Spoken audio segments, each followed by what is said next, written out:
Hello, I'm the Autism Dad, Victor Antunes, the inclusive Miami realtor, and this is the Autism Podcast at Miami's community newspapers. Now, usually we jump right into it, but today is 9/11, so I want to just say some words about the victims of that terrible incident in American history. I also want to speak to the murder of Charlie Kirk yesterday, so I wrote these words down so I don't miss anything. So today we honor the victims of 9/11. Innocent lives taken, families forever changed, and a nation that found resilience in its darkest hour. We also mourn the loss of Charlie Kirk, a bold voice who lived with conviction and gave everything to the causes he believed in. Both remind us that life is fragile, but legacy endures. May we carry their memory forward with courage and purpose. Thank you. Yolanda, thank you for being here.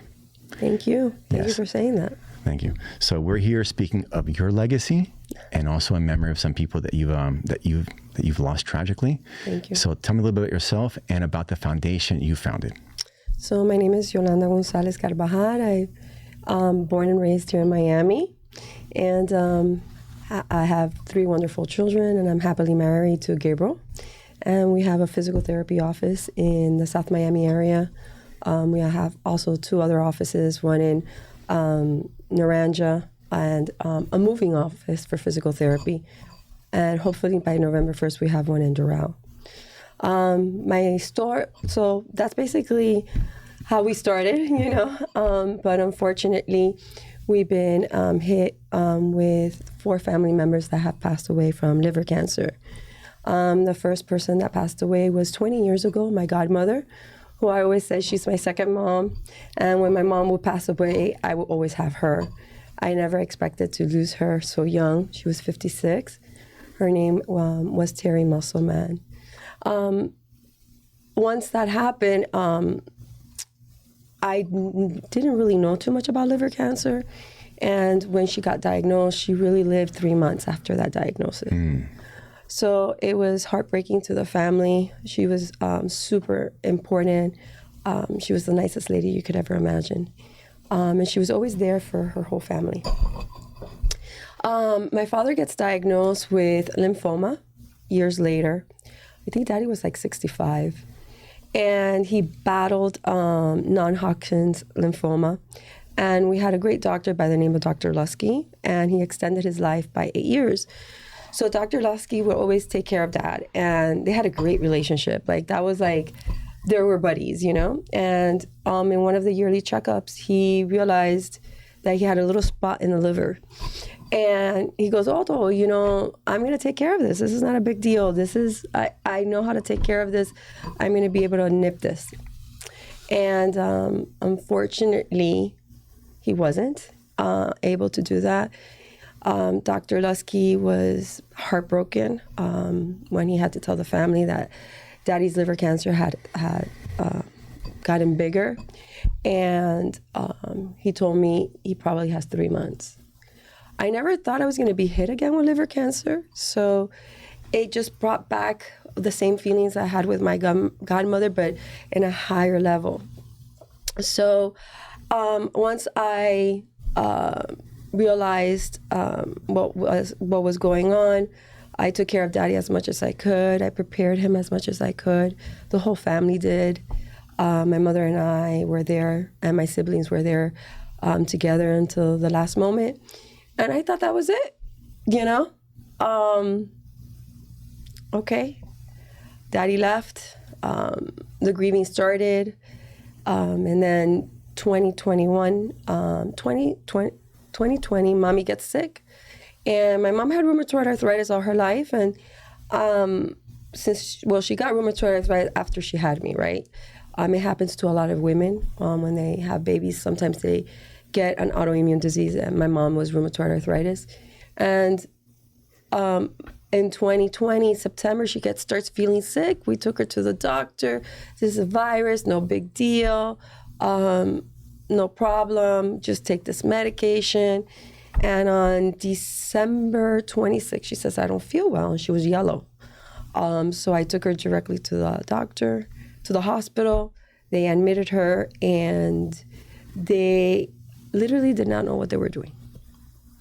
So I was, during this time is COVID. What year was this? 2021. So this is like around the corner. Right. Like this was during COVID. So I was bumped into this situation that, you know, you go to a place and you think they know what they were going to be doing, and that's not the case. So I started doing research, remembering calling my sister, who was a doctor in another country. What tests should they be doing? What's going on? And they finally found out that she had cirrhosis of the liver. Now, how did she get cirrhosis of the liver? We do not know. It happened from one day to the other. Mm-hmm. She usually always had blood work every 6 months. And what is cirrhosis? Cirrhosis is when the liver starts getting hardened. Mm-hmm. It hardens. And so it doesn't get enough circulation. So it's one of those things that it's just shutting down on you. And when I got the biopsy, the doctor said to me, oh, you know, she has cirrhosis. She's probably a heavy drinker. And I'm like, my mom has never drank, so I don't know what you're talking about. But I realized that mommy didn't have much time left. And I was there with her until the end. I lost my best friend. I lost so much more than my best friend. My mother she pushed me to do everything. Like when things were going bad, I could talk to her, and she would always motivate me, you know, to do better, to strive better. I don't have a lot of confidence in myself, so she gave me that confidence that I needed. I say now that after mommy died, I have learned to be not Yolandita, but Yolanda. And I have learned to discover myself, but with pain, you know. In that process, I realized, God, I know you have a plan for me, and I don't know what the plan is, but whatever it is, I will do it.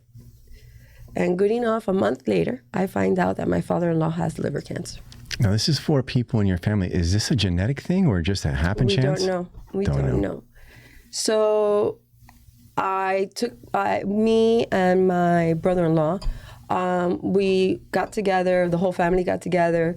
We were tossed around back and forth because when you get a diagnosis with liver cancer or liver disease, right now there's really not a protocol of how to approach the disease, right? Is that because there's not a lot of liver disease, or what's the reason? No, there is a lot of liver disease. The problem is usually when you get detected with liver disease, it's very late in the game, and usually you're already in cirrhosis or you already have cancer, like a tumor in the liver.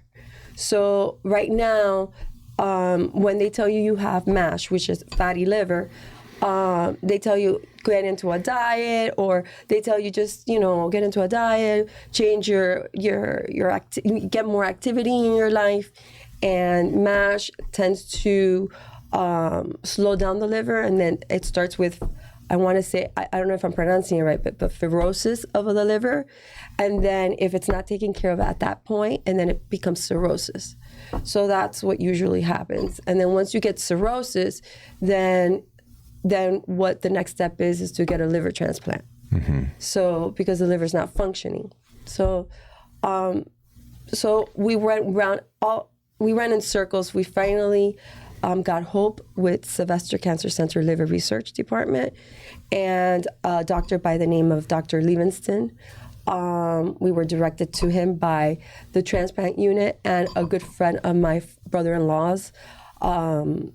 He works at the VA, a good friend of his that works in the hematology department. Mm-hmm. And they both referred us to Dr. Livingston. And so Dr. Livingston said, hey, I've gotten a message. Who is Gabriel Carvajal? And that's how we got to see Dr. Livingston. And we went through all the protocols that are in place. You said earlier there wasn't protocols. Right, but for this is for cancer, like chemo, started with chemo, and then let's see if the chemo works. And then, because everything, it goes by steps, right? Like when he got diagnosed, it's first is an ultrasound, then a CT scan, then, you know, first is a blood work. Then when the blood work doesn't come out great, then they do like a ultrasound to see the liver, and then they do a CT scan, and then they do a CT scan with contrast. Then you do an MRI, and then you do an MRI with contrast, and then you do a biopsy. So when you have liver cancer, that is a lot, because the prognosis is very short, right? To survive it. So you waste a lot of time doing all these tests, right? And so some of them are very important, but we really need to get faster, so we need to get to the diagnosis faster so we could treat it faster. So same thing goes with cancer. So they start you with chemo, and then if the chemo doesn't go, maybe they'll say radiation or whatever the case may be, right? In my father-in-law's case, they started with chemo, but he started deteriorating with the chemo.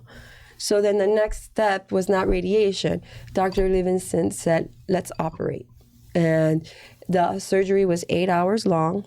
They cut 2/3 of the liver, and they created new bile ducts that drained into the large intestine, and they extended his life by, I want to say 2 years.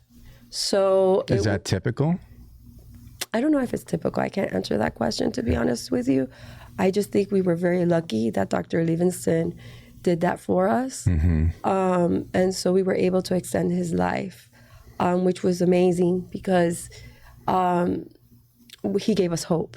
The University of Miami Sylvester Cancer Center, I cannot express more how much hope they gave us, where we didn't get help anywhere else. Well, a question, because this was the first time for you, but you've educated yourself quite a bit. Yes, I in did. This whole world. If a family got the diagnosis today, what would you tell them to do? So the first thing I would tell them to do is, wherever you're at, ask for a second opinion. The other thing I would tell them to do, there's an institute called Global Liver Institute. They have a lot of resources. And if you want information, I would tell you to reach out to them. I met them a year ago. So they are very aware, and I just went to their seminar, the Advocacy seminar that they had in Washington, D.C. And we spoke a lot about liver, like everything that's out there, all the testings, how to get diagnosed early on, things like that. All the medications that are out there. So I would tell you, educate yourself. And there are a lot of resources. I would also say reach out to the Liver Research Department of Sylvester Cancer Center and see what information they give you. But I would honestly tell you, get two opinions. And tell me about these resources you're saying that are available. Resources? Well, for example, there are many medications. Like, let's say you have, I don't want to say many medications. For example, resources, by the sense of what I'm saying, resources is if when you go to the Global Liver Institute and you ask them, they could tell you what medications that are out there for, like, MASH, right? Which is fatty liver, right? And then they also could probably tell you some protocols of liver transplant for your state, right? Every state has different protocols for be able to get a liver transplant. Things like that. Those are resources. There's a lot of steps to it. Right. So now, as a result of this, you started the BEELIVER Foundation. Tell me about your work. I did because, like they gave us hope. I wanted to get back to them, right? So I called them, regular call, and say, hey, I want to donate money to liver research at Sylvester Cancer Center. And they said, oh, okay, yeah. What do I need to do? Do I just write a check? Well, no. We need to talk to you. So they came by to my office. They met me, and I threw a party. Just a regular party, and the whole liver department came, which I was very surprised. And I learned that I was the first one at that time that had donated to liver research. Really? Yes. Wow. You assume stuff, but then... Yeah. So the department was very grateful for me trying to promote them. And then they all came. So the whole research department came. Dr. Patricia Jones came, who's the head of the research department, and all her doctors came with her. The doctors under her came with her, and it was a beautiful experience. My father-in-law was there. He was striving. It was such a wonderful day, and we gave back, because I do believe that when you get good news about something, I even did it with my dad when he got cleared with lymphoma. I threw a party, right? You have to celebrate, right? In this case, I did it a little bit different because I donated to them, but I believe when you have something good, you have to celebrate it. And so that's what I did. I celebrated my father's life, and grateful for what they did, and grateful to God for giving us this moment with him. So it was a wonderful moment, and the relationship began there. And I realized at that moment that there was not a lot for liver, and my husband and I decided to open the foundation. Very nice. Now, why is there not a lot for liver? Because it's pretty common cancer, yes? It's a common cancer, but there's not enough out there. I learned a lot recently, right?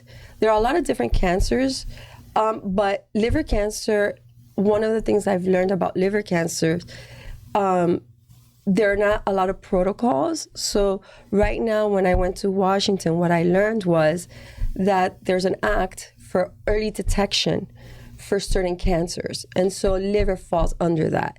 So they're trying to pass that bill for early detection for liver cancer. And so I went to talk about my story and tell them the essence of the importance of early detection when it comes to liver cancer. And what would this act do? Tell me about it. It's interesting. So the act does is there's a lot of new testings for discovering, I don't know if I'm saying the right word, but knowing if you have MASH, there's blood work, there's new testings, a lot of new things that have come out that needs to be approved. Like, for example, I'll give you a great example. MASH could be caused by obesity, diabetes, cholesterol. So there are a lot of things that could cause it, but if you do not, there's medications out there like Ozempic and Mounjaro there have been testings that says that helps the fatty liver. If that medication is not connected to liver, you won't, even if you have that diagnosis, they cannot give you that medication for that.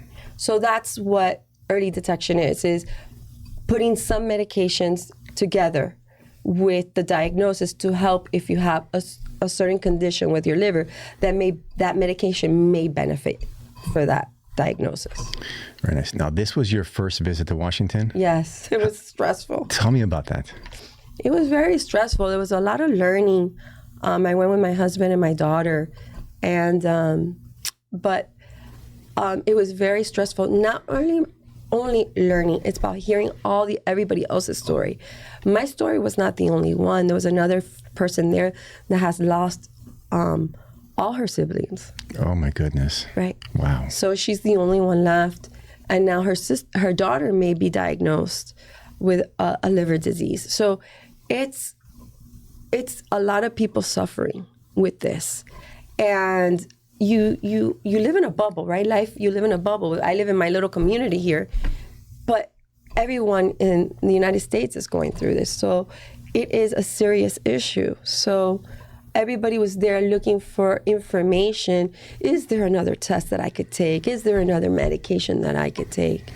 And then they go to the Hill to advocate for their families, advocate for themselves. There were caregivers, there were patients, there were people that were very, very, very sick that walked the Hill to let them know that this is something that we need to take care of ASAP, right? So it was a wonderful experience, but a draining experience. Sure. Because you saw so many sick people. And then it brought back a lot of memories, right? So even though we're tender in our memories, I still feel like we're fortunate in a way because we did the best we could. But these people, our process is a new process, right? I'm advocating. Even though I'm sad, I feel like I'm doing something, right? But they're trying to survive. It's a difference. And it's hard seeing that, right? Because they need answers and fast. I don't know if I explained that well enough. Absolutely. Yeah. As an autism dad, first of all, I was like you. When you get the diagnosis, you don't know anything. You live in your little bubble. You know about it, but you don't really know about it. And one of the things that I've experienced with autism is that, my daughter, she's level 2 nonverbal, but there are people that are really suffering a lot more than her and a lot more than my family. There are kids that hurt themselves, that hurt others. So yeah, it puts it in perspective. Right. Now, you said that Washington was stressful. It is. But that was a stress you put on yourself, right? Because people were probably very nice to you. Oh, no, everybody was nice to me. Yes, okay. But it's stressful in the sense of, you don't know what to expect, right? Of course, it's Washington. Yeah, it's Washington. But I can honestly tell you it was one of the best experience of my life, because I realized how great my country is. Yes. Right? Because I was able to walk through the halls, the Hill, where senators have walked through, presidents, dignitaries. And it was a beautiful experience, and they were all so willing to listen, and they were all so kind and open-hearted. So I'm very grateful that they gave us the opportunity. They really did. Very nice. And Global Liver Institute is the one that did that. They did this. They gave their advocacy program was able to get us in the Hill to be able to talk to all the congressmen. I represented Florida because I'm from Florida, so I went to talk to all. It was a group of 12 of us, which was beautiful. Now, you mentioned the word kindness. Now, whenever we see politicians on TV or Washington, we just see a lot of fighting and bickering. But I'm sure you experienced some, you said it yourself, some kindness. Tell me an unexpected moment of kindness you experienced in Washington. So I think the way we see Congress is the wrong way we're seeing it now, right? I believe that they're all working really hard. We're only seeing the negative. Behind all of the people, all these commissioners and senators, there are wonderful people that are working there. Mm-hmm. I met Caroline. She's Buchanan's aide. And when I told her my story, she told me hers. And that was wonderful, right? Because we had a connection, right? And she sympathized. And I think that was one of the most beautiful, kind moments that I had. And they were listening, right? Which it's so, being there and being so busy to find time to listen to 12 people and 12 different stories, that's being really kind, right? Because yes, it is. Time is of the essence, right? So they found the time and they listened, and I will be grateful for all that, for all of them. I met Buchanan, Caroline. I met Diaz-Balart, Vanessa. She's a sweetheart. And then the other kindness is that we took pictures, and we have great pictures behind the Capitol. Their offices are beautiful, and you can see the Capitol behind it. So it's nice. Beautiful. I also met Frost, and his aide was Tucker, last name Tucker, and he was such a gentleman. He spoke Creole, and there was one of the people there, one of the persons that I was with, she spoke Creole, and he had a moment to speak to her in Creole, which was great. And then Moody, Rebecca, she just got married, and she was sharing that she's a newlywed, and she, wanted to know every specific act that Moody needed to know about. So I really saw them engaging and being interested in what we were saying. Yeah, you speak of the size of the problem. There's 350 million people in America, and everybody needs something. Right. And then when you start having these conversations, you realize how big the problem and the need is. Right. And something I want to say about you is that many times we think of the politicians like those are the solutions, and they are a solution because they bring big dollars to the problems. But there are what I call the gaps. Mm-hmm. And there's people like you, there's Sebastian Strong, there's Live Like Bella, these other cancer foundations where you have these parents or children of parents who passed away, and they fill in the gaps. It's very entrepreneurial, and I'm very proud of you for doing that. Thank you. Yes. But let's talk more about BEELIVER. Because I feel like I asked you, then you kind of like, you talk about other people, but I want to talk about I always do BEELIVER. that. Okay, so tell me the name and how it came about. So I'm a strong believer of God and my faith. I believe in miracles, and I think my father-in-law was a miracle. And my mommy was passing away. I saw a lot of miracles. So I truly believe. And so when I decided to get my name, the name for the foundation, I said, I want to put believe. And I said, well, it sounds like believer. So it's spelled BEELIVER. So it connects to my faith. Okay. And what exactly do you guys do? So what do we do? Well, we're very baby. Like, we're like infants when it comes to our foundation. So all I've done so far is done events and donated money to the research department. Last year, I was able to donate $5,000. And that money went to the people the patients that are in the research.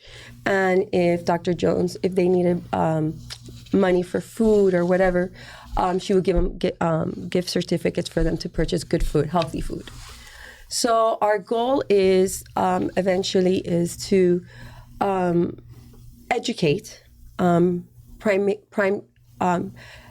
medical field, specifically in the primary care, right? Like right from the beginning. Like if someone gets diagnosed with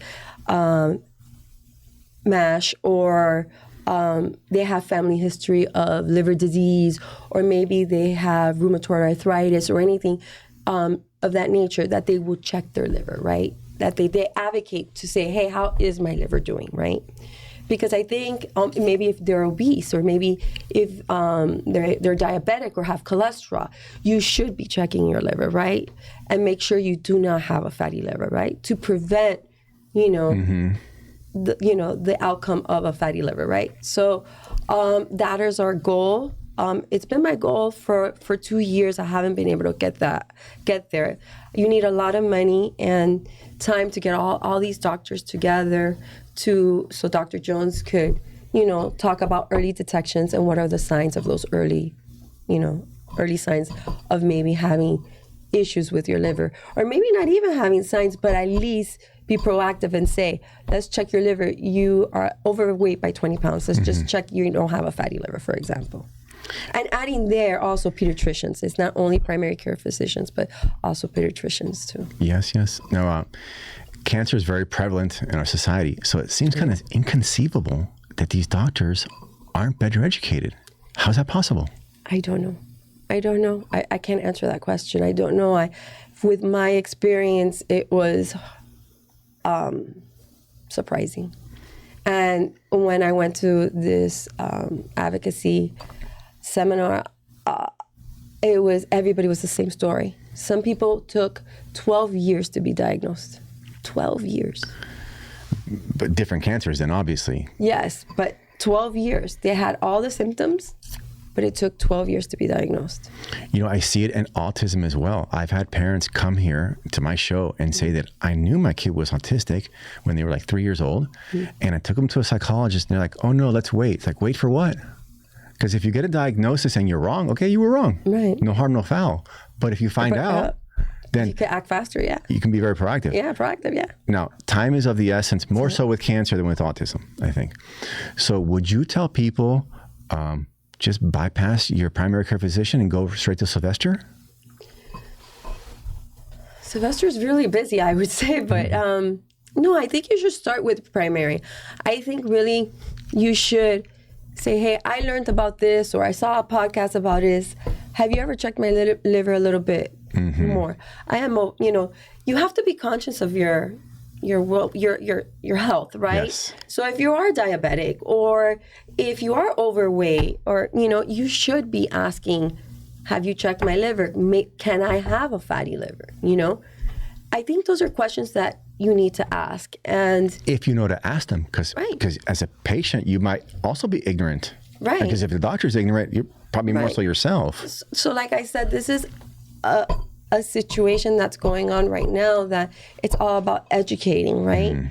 And we're really Global Liver Institute and BEELIVER, we're starting from the bottom. Global Institute, it's taken 10 years to get this far. It's been a long process. The liver has not gotten the significant awareness to how important the liver is to the body. So I learned that the liver has 500 functions. So it's the second biggest organ. So it has 500 functions. It helps all their organs to work. So if you have a heart problem or any other problem, kidney problem, can you check the liver just in case? Yeah, just in case. Just in case. Small cost, but insurance covers, hopefully. Yeah. So can it be coming from my liver?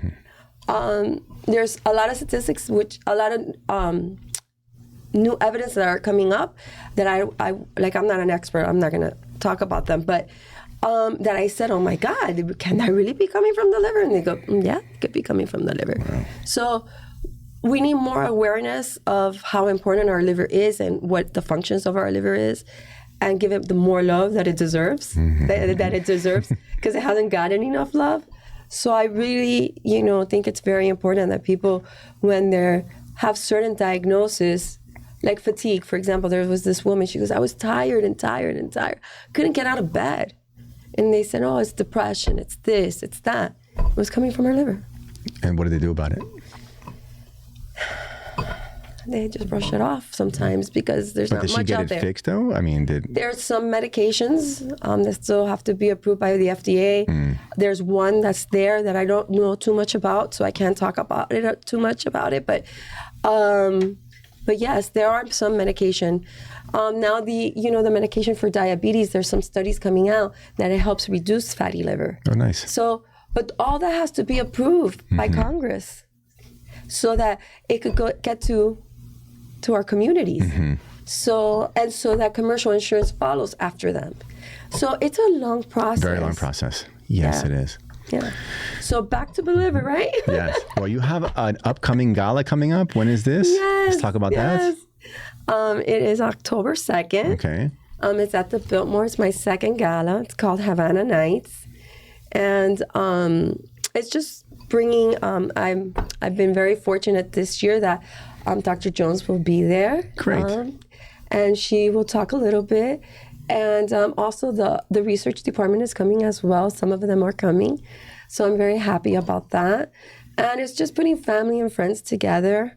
And hopefully I could raise enough money so that I could support Sylvester, and maybe this year, the upcoming year, have a conference with the primary care doctors that I would like for them to join and learn about what Dr. Jones is doing and what Global Liver Institute is doing here in Miami, here in our little community.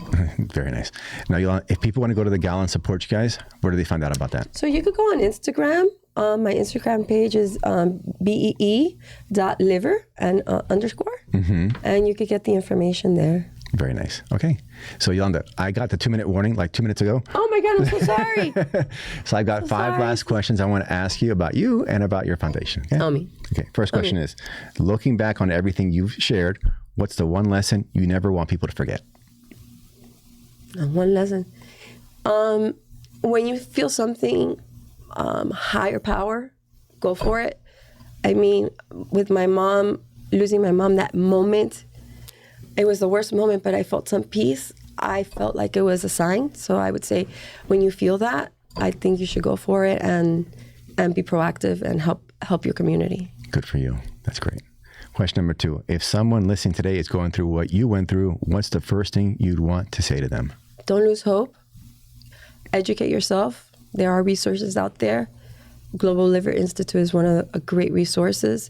You could reach out to me and I could put you in contact with them.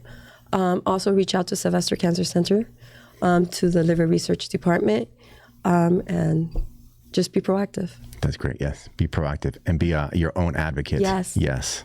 Yes. What gives you the most hope right now? Going to Congress gave me a lot of hope. So I do feel that I feel like we're all coming together and there's going to be more awareness very soon. And I think next year is going to be a great year for liver. I think working together with Global Liver Institute and us and Sylvester, I think we're going to be able to do something great this year, the upcoming year. And what a great honor going to Washington and representing Florida. That is so awesome. Yeah, very proud of you. Very proud of you. Muchas gracias. Okay. If your mom could see what you're building today, what do you think she'd tell you? Well, she sees me every day.